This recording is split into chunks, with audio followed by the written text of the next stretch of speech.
वज़ीर आला केपी के अली अमीन गंडापुर कहते हैं कि ग्रैंड जरगे का मसला हम बातचीत से हल करेंगे। नाज़रीन, केपी के में सूरत हाल इंतहाई तशवीशनाक है। ग्रैंड जरगा का रिज़ल्ट क्या निकलने वाला है, पश्तूनों को एतमाद में किस तरह से लिया जा रहा है और इसके और कौन कौन से फैक्टर्स काबिल ज़िक्र हैं, इस पर हम बात करेंगे आज के प्रोग्राम में। बैरिस्टर सैफ जो कि अली अमीन गंडापुर के मुआवन हैं, उन्होंने भी एक बयान दिया है KPK के अमनो अमान के बारे में। वो क्या है उसको भी हम कंसीडर करने जा रहे हैं आज के प्रोग्राम में। इमरान खान की वो इकलौती बहन जो जेल से बाहर हैं, उन्होंने कहा है कि इमरान खान की जान को शदीद और सीरियस नौइयत के ख़तरात लाहक हैं। इसके अलावा इंटरनेशनल मीडिया भी इस पर रिपोर्ट कर रहा है। क्या इमरान खान की जान को वाकई ख़तरा है, इस पर भी हम बात करने जा रहे हैं आज के प्रोग्राम में। हुकूमत ये कह रही है अपने ताज़ा तरीन बयानात में कि इकॉनमी बेहतर हो रही है, महंगाई कम हो रही है। क्या ये सच है, इसको भी कंसिडर करेंगे हम आज के प्रोग्राम में।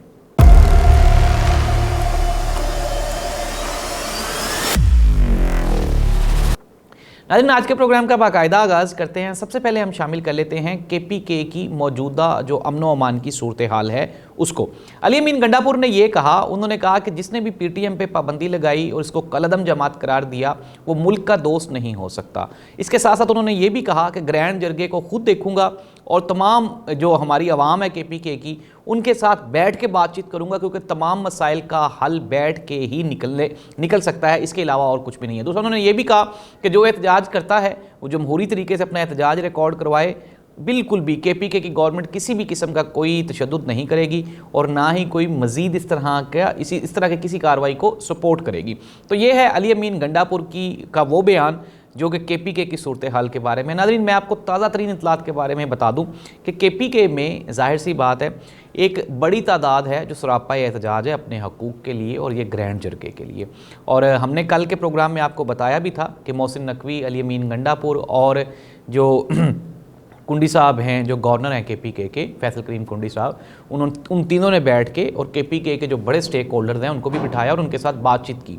और ये एक अच्छा तरीका है, एक अच्छा लाहे अमल है। वो वाला मामला जिसमें जरगे के पुरअमन लोगों पे गोली चलाई गई, ये जिसने भी चलवाई वो इस मुल्क का खैर ख्वाह नहीं हो सकता। पठान कौम एक गयूर कौम है और ये हमेशा पाकिस्तान के लिए कुर्बानी देते रहे हैं और पाकिस्तान के साथ इनकी मोहब्बत किसी भी किस्म का उसके ऊपर शक किया ही नहीं जा सकता।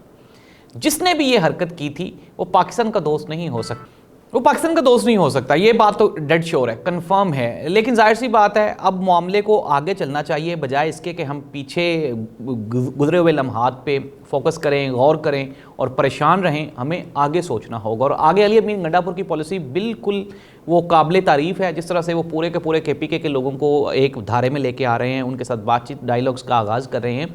ये बात काबिल फ़ख्र है और इसी चीज़ को आगे चलना चाहिए। डायलॉग्स के ज़रिए तमाम मसाइल का हल वो आसान भी होता है और तमाम लोगों के लिए एक्सेप्टेबल भी होता है, बजाय इसके कि आप गोली चलाएंगे।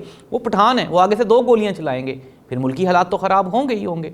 बहरहाल देर आमद दुरुस्त आमद, मैं फिर दोबारा कह रहा हूँ कि हुकूमत की ये पॉलिसी कि ताकत के ज़रिए अगर वो हर एहतजाज को रोकेंगे तो उससे नुकसान होगा। अब हम आ जाते हैं बानी चेयरमैन पाकिस्तान तहरीक इंसाफ इमरान खान की जान और सेहत को लेके जो ख़तरात लाहक हैं उस पर हम बात करते हैं। आज इस्लामाबाद हाई कोर्ट में इमरान खान से मुलाकातों पर पाबंदी का वो केस भी सुना जा रहा है और आमिर फ़ारूक साहब, जस्टिस आमिर फ़ारूक साहब, एक तो ये अलमिया है हमारी अदालतों का कि इमरान खान ने 2 लोगों पे अदम एतमाद का इजहार किया, एक चीफ जस्टिस काजी फ़ायदी साहब पे और दूसरे आमिर फ़ारूक साहब पे। और जितने भी केसेस इमरान खान से रिलेटेड लगे, इन दोनों भाइयों ने मिल के तमाम केसेस सुने और ये अपने अलावा किसी के पास इमरान खान का केस जाने ही नहीं देते हैं। अनडाउटेडली बीच में चीज़ों को बैलेंस करने के लिए कल हमने देखा था आमिर फ़ारूक साहब ने वो KP हाउस को डीसील करने के लिए ऑर्डर जारी किया था। चीज़ों को बैलेंस कर लेते हैं ये दोनों जजेस और फिर दोबारा कहते हैं जी हमने बड़ा आइन और इंसाफ पे मबनी हमने फैसला दिया। जस्टिस आमिर फ़ारूक केस सुन रहे हैं इमरान खान का मुलाकातों के बारे में। अब एक अंडरस्टूड सी बात है, कोई इवन के 302 का कैदी हो, इवन के कुलभूषण यादव को अगर हम ले लें जो कि पाकिस्तान का दुश्मन है और बकौल पाकिस्तानी इंटेलिजेंस एजेंसीज़ के कि वो जी कई पाकिस्तानियों का कातिल भी है, उसको भी उसकी फैमिली से मुलाकात से नहीं रोका जा सकता, उसको भी उसके वकला के साथ मुलाकात से नहीं रोका जा सकता। यार आप किस तरह से इस पाकिस्तान में 92 का वर्ल्ड कप जितवाया इमरान खान ने, पाकिस्तान का वो कौमी हीरो है, उसने पाकिस्तान का सबसे बड़ा कैंसर का हॉस्पिटल बनाया जहाँ पे लाखों करोड़ों पाकिस्तानियों को फ्री इलाज होता है, वो पाकिस्तान का हीरो है। इसके अलावा नमल यूनिवर्सिटी उसने बनाई है, वो पाकिस्तान का हीरो है। पूरी दुनिया के लोग ये मानते हैं कि इमरान खान मासूम है। एक दोस्त ने कल सवाल पूछा, इमरान खान को काबिल जिक्र बात यह है कि 400 से ज़ायद दिन हो गए हैं जेल में, इमरान खान को किसी भी किस्म की अभी तक कोई सज़ा नहीं हुई। आप सोचें उस दिन के बारे में जिस दिन इमरान खान को बाइज्जत बरी किया जाएगा, लेकिन इमरान खान उस दिन 1.5 साल की जेल भुगत चुका होगा। वो 1.5 साल इमरान खान को कौन लौटाएगा? ये कौम लुटाएगी, ये जजेस लुटाएंगे, काजी फायसल लुटाएगा या जस्टिस आमिर फारूक लुटाएगा? ये एक सवालिया निशान है इस कौम के ऊपर। और मैं दोबारा फिर कह रहा हूँ, इंतहाई ज़्यादती है। बानी चेयरमैन पाकिस्तान तहरीक इंसाफ क्या है, सियासी केसेस है ना उसके ऊपर, दोनों बहनों को भी अंदर दे दिया, भांजा भी ऑलरेडी जेल में है। तो ये बिल्कुल डरे हुए और सहमी हुई इस्टेब्लिशमेंट है जो इमरान खान से खौफजदा है, इस मुल्क की आवाम से खौफजदा है, और ये गोली और लाठी के साथ हर उठती हुई आवाज़ को दबाना चाहते हैं। इस तरह दबाया नहीं जा सकता, इस तरह चीज़ें मज़ीद मिसमैनेज होती हैं। तरीका वही है कि बैठ के आप बातचीत करें और फिर आप ये बताएं कि जिनके सर पे आपने सेहरा बांधा है, जिनके सर पे आपने इक़्तिदार की पगड़ी रखी है, उनकी तो आवाम में रूट्स ही नहीं है, उनकी तो मकबूलियत ही नहीं है आवाम में। पाकिस्तान मुस्लिम लीग नून और Pakistan Peoples Party a little bit different from PMLN, वो इसलिए कि सिंध के अंदरून सिंध में उनकी कुछ सीटें हैं। और पाकिस्तान मुस्लिम लीग नून का तो बेचारी का बेड़ा ही गर्क हो चुका हुआ है, पंजाब में भी और बकाया किसी सूबे में है ही नहीं। लाहौर पूरे का पूरा पाकिस्तान मुस्लिम लीग नून हार गई। अब ख्वाजा आसिफ साहब कहते हैं जी कि काजी फाइज साहब अगर चले जाएंगे और जस्टिस मंसूर अली शाह साहब आएंगे तो वो इंतखाबात का ऑडिट करवाएंगे। बिलावल भुट्टो जरदारी साहब कहते हैं उनसे जजेस कंट्रोल नहीं होंगे। और यार आप अपनी पार्टियां कंट्रोल करो, आपसे तो अपनी पार्टियां नहीं कंट्रोल होती, आपसे अपना वोटर नहीं कंट्रोल होता।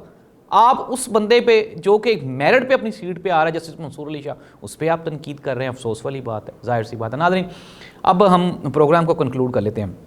मैं हर प्रोग्राम के एंड पे आपको बताता हूं कि होने क्या वाला है और फिर सॉल्यूशंस क्या हैं। होने ये वाला है कि अनडाउटेडली इमरान खान की जान को वाकई ख़तरा है और ये गवर्नमेंट ऑफ पाकिस्तान को फ़ौरन चाहिए कि वो, और गवर्नमेंट को नहीं चाहिए बल्कि ये इस्लामाबाद हाई कोर्ट को ये फ़ौरन चाहिए कि वो कहें कि जी इमरान खान से मुलाकातें ओपन करवाई जाएँ। उनकी वो इकलौती बहन जो जेल से बाहर है, जो इन तहफ़्फ़ुज़ात का इजहार कर रही है कि मेरे भाई की जान को ख़तरा है, उससे उसको मिलवाया जाए, इमरान खान के वकला को उससे मिलवाया जाए, ताकि ये तशवीश और ये जो मिसमैनेजमेंट प्रोपेगेंडा है ये दम तोड़ सके। अनडाउटेडली मैंने आपको पिछले प्रोग्राम में बताया है, इमरान खान के ऊपर टॉर्चर किया जा रहा है, इमरान खान की सेहत के ऊपर भी काफ़ी सारी चीज़ें तशवीश है। एक चीज़ तो कन्फर्म होगी ना, आप किसी से मिलने ही नहीं दे रहे हैं इमरान खान को। यार वो क्या, वो दहशतगर्द है, वो 302 का मुजरिम है। अफसोस वाली बात है, इंतहाई अफसोस वाली बात है। इमरान खान से फ़ौरन से पहले मुलाकातों को ओपन किया जाना चाहिए। इसकी ज़िम्मेदार, सबसे बड़ी ज़िम्मेदार इस्लामाबाद हाई कोर्ट है, अदालत है, और उसके बाद मौजूदा हुकूमत है। और अब ज़ाहिर सी बात है, मैंने आपको बताया, डरे हुए हैं ये इमरान खान से इसलिए कि अली अमीन गंडापुर ने जो बातचीत शुरू की है, डरते हैं इस बात से कि इमरान खान कहीं दोबारा फिर ना रखवा दे। इस्टेब्लिशमेंट भी घबराई हुई है इमरान खान से ना। अब मामला किस तरफ जा रहे हैं ये मैं आपको बता देता हूँ। Imran Khan with in a few days, ज़ाहिर सी बात है, ये अभी इस्लामाबाद हाई कोर्ट कल या परसों इसको अलाउ कर देगी मुलाकातों को दोबारा। ये असल में चाहते हैं वो 18 तारीख गुजर जाए, अमेंडमेंट करवाना चाहते थे लेकिन नहीं होगी। उसके लिए गिनती पाकिस्तान पीपल्स पार्टी और मुस्लिम, सबसे बड़ी ब्रेकिंग न्यूज़, पाकिस्तान पीपल्स पार्टी और नून लीग के कई MNAs को भी इस आइनी तरमीम पे तहफ़्फ़ुज़ है। मौलाना फजलुर रहमान ने एक मतलब फिर दोबारा तहफ़्फ़ुज़ात का शिकार किया है। इट मीन्स दैट कि वो वोट नहीं दे रहे। एक सहाफ़ी ने सवाल पूछा, जी आप आइनी अदालत की बजाय आइनी बेंच पर फोकस करते हैं, तो ये तो PTI का भी ये मौक़िफ़ है कि आइनी बेंच होना चाहिए, आइनी अदालत नहीं होनी चाहिए।